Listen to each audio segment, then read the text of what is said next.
नमस्कार विद्यार्थी मित्रांनो, मी निशिकांत पवार तुम्हा सगळ्यांचं विजन गव्हर्नमेंट जॉब या एज्युकेशनल प्लॅटफॉर्मवरती अगदी मनापासून स्वागत करतो. रिसेंटलीच आपण एक न्यूज बघत असाल मिशन दिव्यास्त्र संदर्भात. अग्नी 5चं आपण एक सक्सेसफुल टेस्टिंग केलेलं आहे. आता हे टेस्टिंग आपण पहिल्यांदाच नाही केलेलं, ही अग्नी 5 मिसाईलची 10वी टेस्टिंग होती, ज्यामध्ये आपण 5 ते 6,000 किलोमीटरपर्यंतचा टप्पा हा कवर करतो आहे. या मिसाईलची तेवढी रेंज असणार आहे. अशा प्रकारच्या मोठ्या मोठ्या बातम्या तुम्हाला बघायला मिळत आहेत. एक्झामच्या आधीच हा विषय आता चर्चेत आला आहे. त्यामुळं अग्नी 5 मिसाईल सिस्टीम त्याचबरोबर रिसेंटली झालेलं टेस्टिंग या सगळ्या दृष्टिकोनातून महत्त्वाची माहिती आपण या लेक्चरमध्ये बघणार आहे. एक्झाममध्ये आपल्याला अशा प्रकारचा एखादा क्वेश्चन विचारला जाईल, जसं की मिशन दिव्यास्त्र कशाशी संबंधित आहे. आत्ता जेवढं मी तुम्हाला सांगितलं याच्यातून तुम्हाला समजलं आहे की हे काहीतरी मिसाईल टेस्टिंग संदर्भात असेल, तर बरोबर आहे. पण आयोगाने जरी असा क्वेश्चन विचारला की एकदम सिम्पल वाटतोय तो की मिशन दिव्यास्त्र कशाशी संबंधित आहे, पण पर्यायामध्ये त्याचे डिटेल्स लपलेले आहेत. मग पर्यायामध्ये काय दिलं आहे, तर इस्रोचं अवकाश मिशन आहे का HAL म्हणजे हालची क्षेपणास्त्र चाचणी आहे का, ही DRDOची क्षेपणास्त्र चाचणी का DRDOचं अवकाश मिशन, तर हे कशाशी संबंधित आहे. म्हणजे मिशन दिव्यास्त्र कुणी राबवलं आहे हे पण तुम्हाला माहिती पाहिजे. नुसतं अग्नी 5 संदर्भात काहीतरी आहे हे माहिती चालून उपयोग नाही. एक्झाममध्ये डीप नॉलेजवरतीच क्वेश्चन येतात.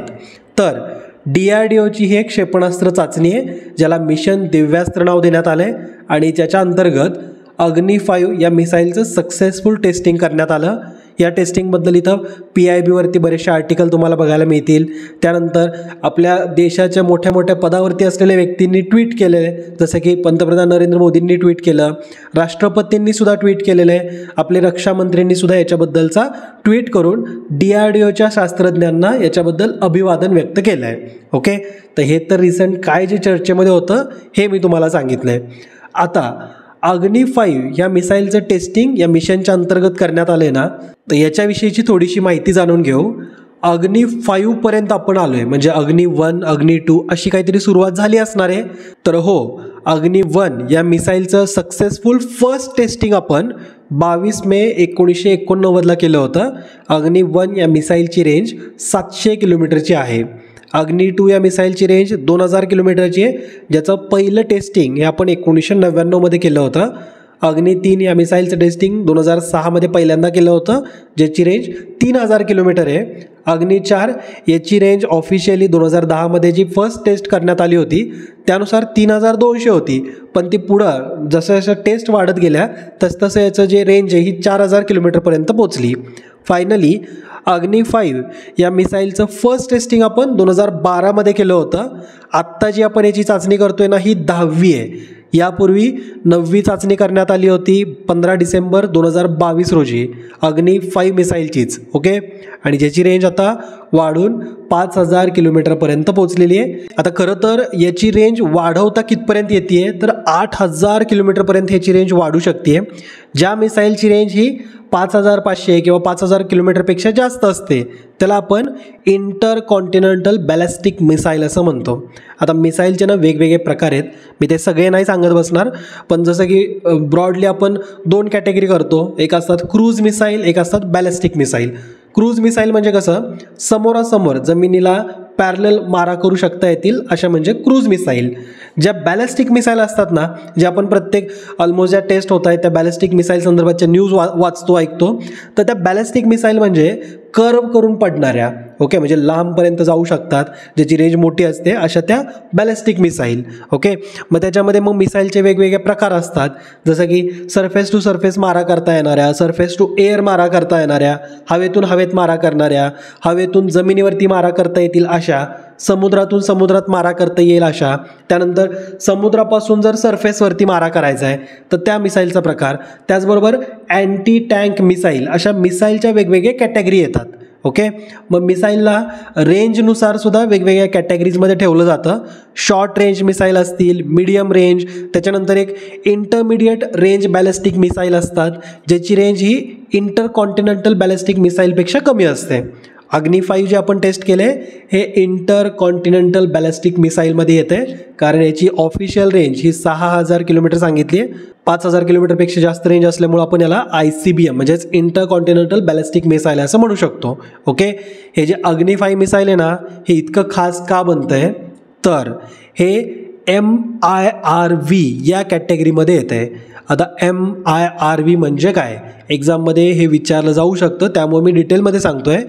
MIRV म्हणजेच multiple independently targeted re-entry vehicle म्हणजेच MIRV. आता हा तर झाला लॉंग फॉर्म, पण हे काम कसं करतं, तर समजा आपल्याला एखाद्या ठिकाणी हमला करायचा आहे, मारा करायचा आहे, पण काय असतं ना, जनरली त्या समोरच्या देशाकडे सुद्धा अँटी मिसाईल टेक्नॉलॉजी असते. मग ते मिसाईल आपण एखादं एक मिसाईल जर सोडलं तर त्या मिसाईलला हवेमध्येच उडवू शकतात, पण तसं करता येऊ नये त्या देशाला. आपल्याला त्यांच्या त्या अँटी डिफेन्स टेक्नॉलॉजीला तोडता यावं, अँटी मिसाईल टेक्नॉलॉजीला तोडता यावं. याच्यासाठी एकाच मिसाईलच्या आतमध्ये बरेचसे वेगवेगळे छोटे छोटे मिसाईल लावलेले असतात. मग त्या सगळ्या छोट्या मिसाईलचं कंट्रोलसुद्धा त्या एका मिसाईलमधून आपण ज्यावेळेस त्याला लॉन्च करतोय ना, तर ते वेगवेगळ्या टार्गेटवरती आतले मिसाईलसुद्धा मारा करू शकतील, अशी हे मल्टिपल टार्गेटवालं आहे. ओके, म्हणून यांना multiple independently targeted re-entry vehicle असं म्हटलं जातं. ओके, म्हणजे आपण एका मिसाईलचा वापर करून वेगवेगळ्या टार्गेट्सला एकसाथ मारा करू शकतो. मग आता एक्झाम्पल द्यायचं झालं तर कसं, समजा आपण भारतातून अशा प्रकारे हे मिसाईल लॉन्च केलं आहे आणि याची रेंज तर आपण बघतोय की जवळपास 6000 किलोमीटरपर्यंत येते. मग आपल्याला समजा चीनवरती हमला करायचा आहे, मग समजा एक आपण टार्गेट ठरवलं आहे बीजिंगवरती आपल्याला हमला करायचा आहे, तर बीजिंगवरती हमला करेपर्यंत आपण याच्या आतमध्ये इतर शहरांना सुद्धा टार्गेट करत जाऊ शकतो. अशा प्रकारची ही टेक्नॉलॉजी आहे. ओके, या मॅपमध्ये प्रॉपरली दाखवलं बघा की 5000 किलोमीटरच्या रेंजमध्ये कोणती कोणती शहरं येतात. मग इकडून आपण जर सुरुवात केली तर तेहरान येतं आहे, बीजिंग, मनिला, जकार्ता, इंडोनेशियाची राजधानी बघा, हे सगळी शहरं याच्यामध्ये जेवढे येत आहेत तर हे 5000 किलोमीटरच्या रेंजमध्ये आहेत. तर अशा प्रकारे मल्टिपल टार्गेट्सला अचीव करण्यासाठी किंवा टार्गेट्सला मारा करण्यासाठी हे MIRV टेक्नॉलॉजीचा वापर करून अग्नी 5 मिसाईल हे डेव्हलप करण्यात आलं आहे. ओके, आता हे MIRV जे आहे ना, तर ही टेक्नॉलॉजी भारताला आणखीन खास बनवते. ती कशी, तर भारत आता 6वा देश बनला आहे की ज्या देशाकडं MIRV टेक्नॉलॉजी असलेले मिसाईल आहेत.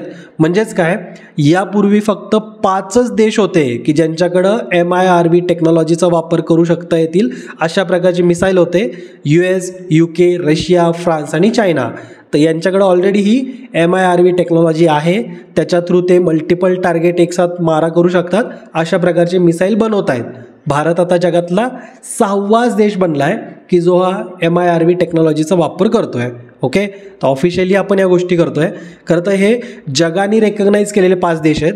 भारतसुद्धा याच्यामध्ये सहभागी झाला आहे, पण पाकिस्तानसुद्धा त्यांच्या एका मिसाईलच्या माध्यमातून क्लेम करतो की आमच्याकडं MIRV टेक्नॉलॉजी आहे, पण त्या पाकिस्तानच्या मिसाईलला जगाने ॲप्रुव्हल दिलेलं नाही आहे. ठीक आहे, तर हे पण तुम्हाला माहिती असायला पाहिजे. या व्यतिरिक्त ना, ह्या 5000 किलोमीटरच्या पल्ल्यापर्यंत मारा करू शकणारी जी टेक्नॉलॉजी आहे ही या 6 देशांकडं तर आहेच, म्हणजे US, UK, Russia, France, China, Bharat, पण इस्रायल आणि नॉर्थ कोरिया, तर हे एकूण 8 देश आहेत की जे 5000 किलोमीटर किंवा त्यापेक्षा जास्तपर्यंत मारा करू शकतात असे मिसाईल आहेत. म्हणजेच या देशांकडं ICBM आहे, इंटर कॉन्टिनेंटल बॅलिस्टिक मिसाईल आहेत. ठीक आहे, तर एवढी काही माहिती तुम्हाला या मिसाईलविषयीची असायलाच पाहिजे. हे तुम्ही नोट डाऊन करून ठेवा किंवा लक्षात ठेवा. अग्नी 5 मिसाईलचा अजून एक खासियत म्हणजे याच्यावरती आपण 1500 किलो वजनापर्यंतचं न्यूक्लिअर वॉरहेड लावू शकतो. म्हणजे हे जे मिसाईल आहे हे न्यूक्लिअर वॉरहेड कॅपॅसिटी असलेलं किंवा न्यूक्लिअर कॅपॅसिटी असलेलं मिसाईल आहे, ज्याच्यावरती 1500 किलो वजनापर्यंतचं न्यूक्लिअर वॉरहेड आपण लावू शकतो. ओके, अग्नी 5 ह्या मिसाईलचं वजनच एकूण 50,000 किलोपर्यंतचं आहे. याचा जर स्पीड मी जर तुम्हाला थोडक्यात सांगायचं म्हटलं ना, तर एक गोष्ट लक्षात ठेवा, आपल्या आवाजाचा किंवा साऊंडचा जो स्पीड आहे हा आहे जवळपास 1230 किलोमीटर पर आवर. म्हणजे आपण जो आवाजाची गती म्हणतो ना, वेग जो आहे ना, तर तो आहे जवळपास 1250 किलोमीटर पर आवर. त्याला आपण मॅक असं म्हणतो. पण या अग्नी 5 मिसाईलची जर आपण स्पीड काउंट केला तर तो साधारण 29,000 किलोमीटर पर आवर आहे. म्हणजे हे मिसाईल सोडल्यानंतर 1 तास जर ते आपण फिरवत राहिलो तर 29,000 किलोमीटरचा टप्पा गाठू शकते. किंवा जर आपल्याला चीनपर्यंत पोचायचं आहे, बीजिंगपर्यंत पोचायचं आहे, तर बीजिंगपर्यंत हे मॅक्झिमम 10 ते 12 मिनटामध्ये पोचेल. ओके, तर या कॅपॅसिटीचं, या स्पीड असलेलं हे मिसाईल आहे. या गोष्टी लक्षात ठेवायच्यात. या मिसाईलचं आपण टेस्टिंग कुठून केलं आहे, तर या आयलंडवरून. हे आयलंड जे तुम्हाला मॅपमध्ये दाखवले ना, ओडिशाच्या अगदी शेजारी असलेलं, ज्याला doctor APJ Abdul Kalam island असं म्हटलं जातं आहे, ज्याचं आधीचं नाव व्हीलर आयलंड असं होतं. ज्या वर्षी याचं नाव बदललं होतं त्यावर्षी आयोगाने क्वेश्चन विचारला होता.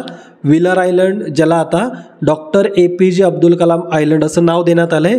इथून या मिसाईल अग्निफाईचं 10वं टेस्टिंग करण्यात आलं. ठीक आहे, तर एवढी काही माहिती अगदी व्यवस्थितपणे लक्षात ठेवा. एक्झाममध्ये याच्या कुठल्याही मुद्द्यावरती क्वेश्चन बनेल, याचं टेस्टिंग कुठून करण्यात आलं वगैरे सगळं विचारलं जातं. त्यामुळे लक्षात ठेवायचं आहे. हे लेक्चर तुम्हाला कसं वाटलं आम्हाला कमेंट करून कळवा. भेटूत नेक्स्ट लेक्चरमध्ये. नेहमीप्रमाणे हसत खेळत अभ्यास करा, हेल्दी फूड खा आणि आईवडिलांची काळजी घ्या. जय हिंद, जय महाराष्ट्र. धन्यवाद.